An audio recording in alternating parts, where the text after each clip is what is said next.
with Raamdeo Agrawal to get the fine print from Motilal Oswal along with market sentiments currently. So it's going to be a great conversation, right?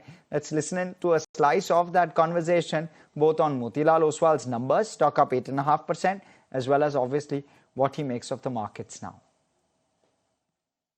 Broking has come down at our end also. Broking profitability has come down remarkably, but because of other than broking, like institutional broking, your iBanking, private equity this time has contributed significantly, because now the lot of funds which are going to mature in 2030, 2032, they have come up with the carry, and the carry accounting has started on an accrual basis from this quarter. So that is contributing to another 55 crores kind of profit. So all in all, non-broking profitability, particularly from iBanking, private equity, and AMC, they have contributed large amount of profits, and to record to have a profit of 611 crores against last year's, which is about 16% higher.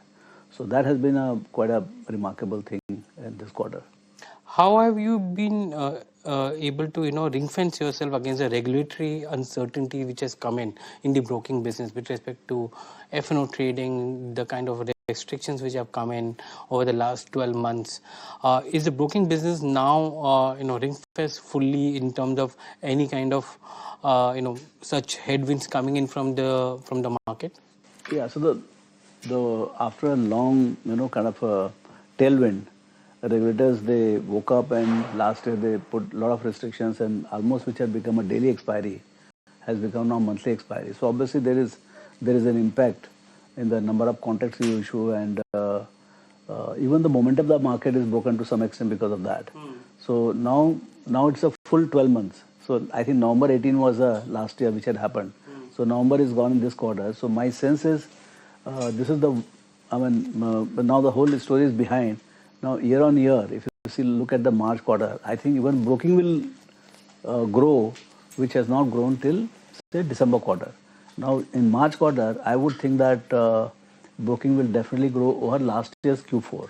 So yes, regulatory headwind is over, and I don't think regulator is likely to do anything significant in near term in terms of further tightening the F&O and other things. So I would think that now the mood is more positive, and regulatory, I would say to some extent maybe even tailwind would be ahead, and capital markets are now at the center of political attention also. So I would think this budget is going to be a little more favorable for capital market than, but even if there is no budgetary provision on this, I would think that starting Q4 of this year, like Jan, Feb, March, I think we will see capital markets again growing at whatever 25-30%, which has been set in last 5-6 years. Your two other segments, asset management and private equity, has performed well in this quarter for you. How is the scale up happening in those two segments? Yeah. So coming back to private equity, I think we are doing a lot of stuff there. We raised the fifth equity fund of almost like $1 billion. That is 8,000 crores now. Rupee itself is devalued to 90, but so it will be more like 900 million.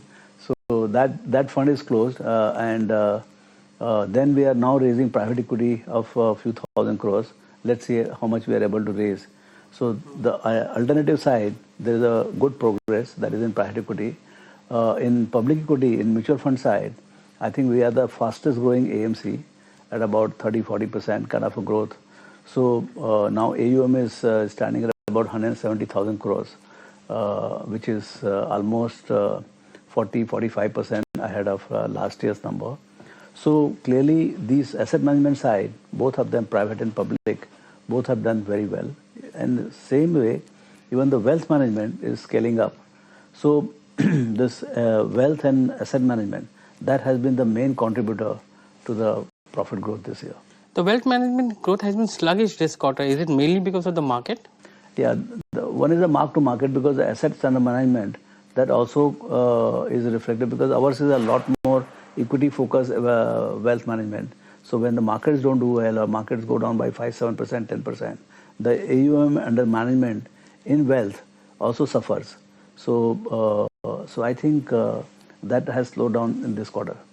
How do you plan to de-risk that? Are you planning to bring in more segments which are non-equity linked as well to ensure that you are able to de-risk yourself as a business?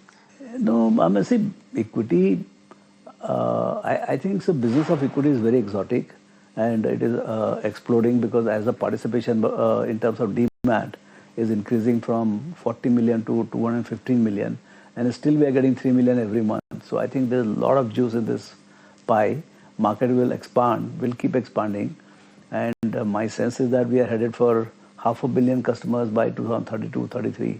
So it's a relentless expansion of equity markets, and that is also going to give a lot of energy to the real economy.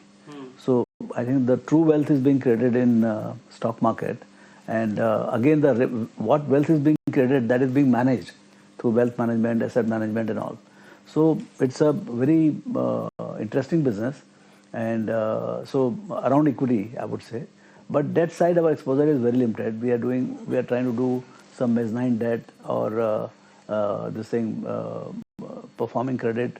That's what we want to do, and that we want to do in a fund format, so that when you lend, you're not lending out of the balance sheet. You are lending out of the fund. So there is no risk to the balance sheet per se. That's how we have devised our way to exploit the very interesting credit market. At the same time, don't expose the balance sheet the way banks are exposed to the balance sheet. I've seen many of the new age brokerages and many brokerages now getting heavily into margin funding. Do you have a margin funding book, and how big is it in case? Yeah, so margin funding is integral part of retail broking. They're always there. They keep, depending on the market conditions, they keep building it up, or I don't have exact number, but yes, there is a significant portion of earnings in the retail broking comes from the margin funding also. And is that a risk to brokerages, given the fact that most of the positions are on the long side for them, and if the market is falling, there is a risk which is attached to it? No, with the T+1, the risk is like 90-95% eliminated. When you had T+7, T+15, then your exposure is very long and the market movements could be quite crazy. With the kind of regulatory margins are there, the movement of the market itself is very restricted. So if the market moves up by 3, 4, 5%, I think your margins are running into 10, 15, 20%. And then apart from the client margin, then you have your own brokerage net worth and things like that. So there is a lot of back-end support for any kind of trouble. You've modeled your entire operations or company on Berkshire Hathaway. But Berkshire also has a diversified business portfolio into not only equity but other segments. Very well said, yes. Are you looking at that point of expanding to other financial services or products coming through Motilal Oswal? No, we are not looking. See, Berkshire Hathaway we are saying because of one simple thing, that it is made up of two parts of the business. One is the operating business and second is the treasury business. So we have operating business into the stock market. They don't have that much broking. They are mainly insurance. Berkshire Hathaway is more about insurance, and then other incidental businesses are there like railway and those things they have bought. But basically it is started with the insurance money. Ours is capital market.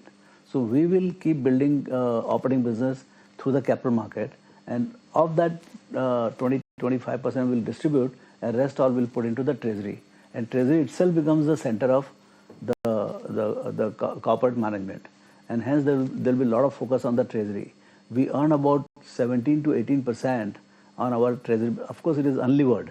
If we lever it up, maybe it will go to 25%. But treasury per se is not levered, and we earn about 18% on our equity exposure in the treasury, and we earn about 50% on the operating profit on the operating side. So the blend of that gives us about 25-27% ROE. That's how we have designed the machine, so that this is a company where we are trying to, in last 10 years, if you see the screener, our top line growth has been upwards of 25%. Yeah. Our ROE has been consistently at 25%. Yeah.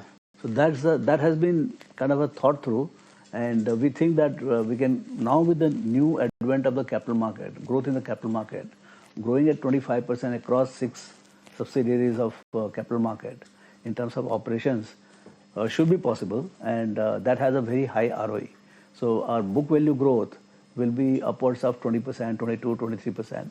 That's how the value creation. See, in the stock market, at the company level, value creation happens at a very sequential pace. Right. We cannot double or triple the, yes. Wealth, whether earnings or assets. But stock prices can move up by 10% up or 10% down. So there is the value creation in the company is at a sequential pace. I would say we are trying to do it at 25% compounded, but the stock market recognizes it with a lead or lag. So that's why you see a lot of fluctuation. But I think this 25% growth, 25% ROE looks to be doable in near future. No, you've been growing consistently at 25% for multiple quarters now. When you look at as an investment person across these sectors, are you seeing earnings growth coming back? Because I'm asking this because you have equity exposure which is linked to earnings, and earnings growth back for India Inc.? Yes, I think what we are seeing in early stage of 40, 50 companies which have come out with a result, there's not a very big surprise anywhere. But today morning I was seeing Tata Consumer, Marico.